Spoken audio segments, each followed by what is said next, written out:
బోట్లు పార్క్లో వాకర్స్ సంఘ కార్యాలయాన్ని కరోనా సమయంలో నగరపాలక సంస్థ అధికారులు మూసివేయగా దానిని తిరిగి వాకర్స్ సంఘానికి అప్పగించడానికి కృషి చేసిన రూరల్ ఎమ్మెల్యే పంతం వెంకటేశ్వరరావు నానాజీకి వాకర్స్ సంఘం కృతజ్ఞతలు తెలియజేసింది. స్థానిక గుడారిగుంట ఎమ్మెల్యే కార్యాలయంలో సంఘ అధ్యక్షులు అడబాల రత్నప్రసాద్ ఆధ్వర్యంలో కార్యాలయాన్ని వాకర్స్ సంఘానికి అప్పగించాలని కోరుతూ ఎమ్మెల్యే నానాజీకి వినతి పత్రం అందించారు. దీనిపై ఆయన వెంటనే స్పందించి అధికారులతో మాట్లాడి కార్యాలయాన్ని వాకర్స్ సంఘానికి అప్పగించారు. సంఘ అధ్యక్షులు అడబాల రత్నప్రసాద్ మాట్లాడుతూ 2011లో బోట్ క్లబ్ పార్క్లో వాకర్స్ సంఘాన్ని ఏర్పరిచి అప్పటి నుండి ప్రజాప్రతినిధుల సహకారంతో పార్కును ఎంతో అభివృద్ధి చేశామన్నారు. గ్రంథాలయంతో పాటు ఆరోగ్య అవగాహన సదస్సులు, మధుమేహ రోగులకు ఉచితంగా రక్త పరీక్షలు, బీపీ పరీక్షలు నిర్వహించేవారని అన్నారు.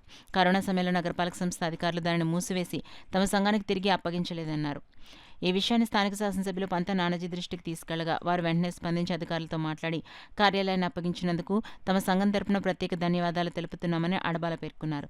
క్లబ్ కార్యదర్శి దాసరి శ్రీధర్, బుద్ధరాజ సత్యనారాయణరాజు, రాజా, చింతపల్లి సుబ్బారావు, ప్రసాద్ నాయుడు తదితరులు ఎమ్మెల్యేను కలిసిన వారిలో ఉన్నారు.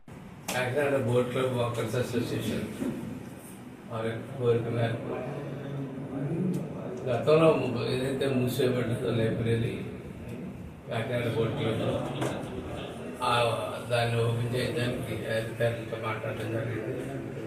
దాని త్వరలో ఓపెన్ చేసి మంచిగా పుస్తకాలు సేకరించి, మంచి నాలెడ్జ్ వచ్చి పుస్తకాలు సేకరించినట్టు పెట్టి, అలాగే ఆఫర్స్ అసోసియేషన్ ఆధ్వర్యంలో ఒక కమిటీ వేసి దాన్ని నిర్వహిస్తామని చెప్పి తెలియజేస్తున్నాను.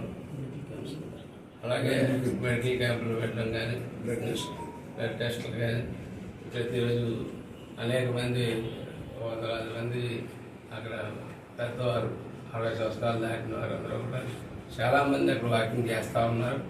కాబట్టి వైద్య పరిశీలన నిమిత్తం కూడా అక్కడ ఏర్పాటు చేయించారు. అందరికీ నమస్కారం అండి. బోట్ క్లబ్ వాకర్స్ అసోసియేషన్ తరఫున ఇదివరకు కూడా బోట్ క్లబ్లో లైబ్రరీ నిర్వహించడం జరిగేది. అలాగే మెడికల్ క్యాంప్స్ కూడా రత్నప్రసాద్ గారి ఆధ్వర్యంలో మెడికల్ క్యాంప్స్ కూడా కండక్ట్ చేయడం జరిగేది. వీక్లీ ట్వైస్, అలాగే మంత్లీ ట్వైస్ కూడా కండక్ట్ చేసేవాళ్ళం. అలాగే లైబ్రరీ ఉదయం సాయంత్రం కూడా లైబ్రరీ మెయింటైన్ చేసేవాళ్ళం. గత కాలంలో అది క్లోజ్ చేయడం జరిగింది. ఇప్పుడు మళ్ళీ రీఓపెన్ చేయమని ఎమ్మెల్యేకి రిప్రజెంటేషన్ రత్నప్రసాద్ ఆధ్వర్యంలో అందరూ కూడా ఇవ్వడం జరిగింది. వారు కన్సర్న్ ఆఫీసర్లతో మాట్లాడి ఇప్పిస్తామని చెప్పారు. కాబట్టి త్వరలో ఇదంతా కూడా బోట్ క్లబ్ వాకర్స్ అందరూ వినియోగించుకోవాల్సిందిగా కోరుతున్నాం.